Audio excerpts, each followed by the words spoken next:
بھائی امی نے دیکھ لیا تو ہنگامہ کھڑا ہو جائے گا، لیکن بھائی تو زور زور سے میرے ساتھ السلام علیکم ناظرین، میرا نام سمینہ ہے، میری عمر 20 سال ہے۔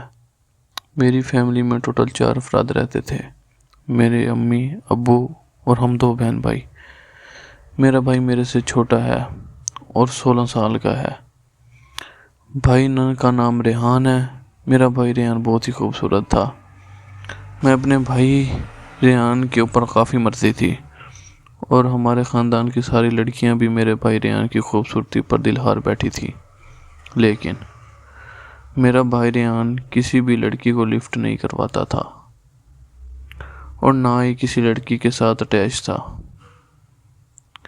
اس لیے میں نے سوچ لیا تھا کہ اپنے بھائی کے ساتھ کافی محبت والا معاملہ رکھوں گی، اس کے ساتھ مزہ ضرور لوں گی۔ میں 20 سال کی ہو چکی تھی اور ابھی تک میں نے کسی بھی لڑکے کے ساتھ وہ کام نہیں کیا تھا اور نہ وہ سکون لے سکی تھی۔ اب میرا ارادہ تھا کہ کوئی لڑکا میرے ساتھ سیٹ ہو جائے تو میں اس کے ساتھ مزہ لے لوں، کیونکہ میں کالج میں پڑھتی تھی اور 4th ایئر کی اسٹوڈنٹ تھی۔ کافی لڑکے میرے اوپر مرتے تھے، لیکن مجھے لڑکوں سے کافی ڈر لگتا تھا، جو کہ میری ایک سہیلی کو کنگ ریپ کیا گیا تھا اور اس کے ساتھ کافی زیادتی ہوئی تھی۔ اس کا ایک دوست لڑکا ہی تھا جو اس کو اپنے ساتھ لے گیا تھا اور ویران جگہ پر جا کر اس نے اپنے دوستوں کو بلا لیا تھا اور پھر اس لڑکی کے ساتھ کافی زیادتی ہوئی تھی۔ مجھے ان چیزوں سے کافی ڈر لگتا تھا اور میں نے سوچ لیا تھا کہ میں یہ کام کبھی نہیں کروں گی اور کسی لڑکے کے بہکاوے میں نہیں آؤں گی۔ تو میرے پیچھے کافی لڑکے تو تھے، لیکن میں یہ کام نہیں کرتی تھی اور نہ ہی میں نے کسی لڑکی کے ساتھ وہ سکون لیا تھا۔ لیکن اب میں نے سوچ لیا تھا کہ اپنے بھائی ریحان کے ساتھ وہ مزہ لوں گی اور اسے اس کام کے لیے آمادہ کروں گی۔ میرا بھائی ریحان بھی بہت خوبصورت تھا اور میرے ساتھ محبت والا معاملہ رکھتا تھا، اس لیے میں نے اب سوچ لیا تھا کہ میرا بھائی جب بھی میرے ساتھ یہ کرنا چاہے گا میں اسے انکار نہیں کروں گی۔ ایک دن میرے امی ابو کسی کام سے چلے گئے تھے، تو میں گھر میں، ہم دونوں بہن بھائی ہی تھے، تو میں نے اپنے بھائی کو موقع دے دیا تھا اور اسے کہا تھا کہ چلے آؤ، میں تمہارے ساتھ کرتی ہوں۔ میرا بھائی بھی مان گیا تھا اور میرے ساتھ کرنے کے لیے راضی ہو گیا تھا، لیکن اس دن ہمارے امی ابو جلدی ہی آ گئے تھے اور میرا کام نہیں بنا تھا۔ میں تھوڑی رہ گئی تھی۔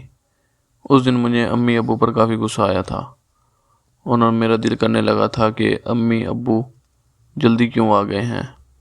میں تو اپنے بھائی کے ساتھ کافی مزہ لینا چاہ رہی تھی، لیکن پھر الٹ ہی ہوا تھا اور مجھے اس بات کا غصہ آنے لگا تھا، لیکن جو بھی ہونا تھا وہ تو ہو چکا تھا۔ اب میں اس کوشش کے لیے آگے بڑھ رہی تھی کہ دوبارہ اپنے بھائی سے یہ کام کروں گی۔ اگلے دن امی ابو کو پھر کسی کام سے بینک جانا تھا اور وہ بینک چلے گئے تھے۔ مجھے پھر موقع مل گیا تھا اور میں اپنے بھائی کے ساتھ کرنے لگی تھی۔ میرا بھائی بھی میرے ساتھ دینے لگا تھا اور اس کا کام ہمیں کافی لذت ملنے لگی تھی۔ میرا بھائی ریحان ابھی جوان ہی تھا اور 16 سال کا تھا۔ وہ اکثر میرے ساتھ زیادتی کر جاتا تھا، اسے نہیں روکتی تھی، کیونکہ مجھے بھی پتہ تھا کہ میرا بھائی ریان اب جوان ہو چکا ہے اور اسے بھی کسی لڑکی کی ضرورت ہے، تو میں اپنے بھائی کی ضرورت خود ہی پورا کرنا چاہ رہی تھی تاکہ وہ باہر ہمارا نام نہ خراب کرے اور کسی لڑکے کے ساتھ وہ کام نہ کرے۔ تو اس لیے میں نے اب سوچ لیا تھا کہ ریان بھائی کو کافی مزہ کرواؤں گی، اس کے ساتھ محبت والا معاملہ رکھوں گی۔ امی ابو اگلے دن بینک چلے گئے تھے تو میری تو چاندی ہو گئی تھی۔ مجھے موقع مل گیا تھا کہ امی ابو چلے گئے ہیں تو میں اپنے بھائی ریان کے ساتھ یہ کام کر لوں۔ میرا بھائی ریان بھی اس دن تیار تھا، میں اس کے ساتھ کرنے لگی تھی اور اس کا ساتھ دینے لگی تھی۔ میرا بھائی ریان میرے ساتھ محبت کرنے کے کافی راضی ہوا تھا اور اس نے مجھے کافی سکون دیا تھا۔ اب میں تو اس کی دیوانی ہو گئی تھی، جب بھی مجھے موقع ملتا میں اپنے بھائی ریان کے پاس چلی جاتی اور اس سے وہ کام کر لیتی تھی۔ امی ابو اس کام سے بالکل انجان تھے کہ ہم گھر میں کیا گل کھلا رہے ہیں، لیکن میں اپنے بھائی کے ساتھ مل کر زندگی کا مزہ لے رہی تھی۔ ناظرین، اگر آپ کو یہ کہانی پسند آئی ہو تو ہماری ویڈیو کو لائک کر دیں۔ بہت بہت شکریہ۔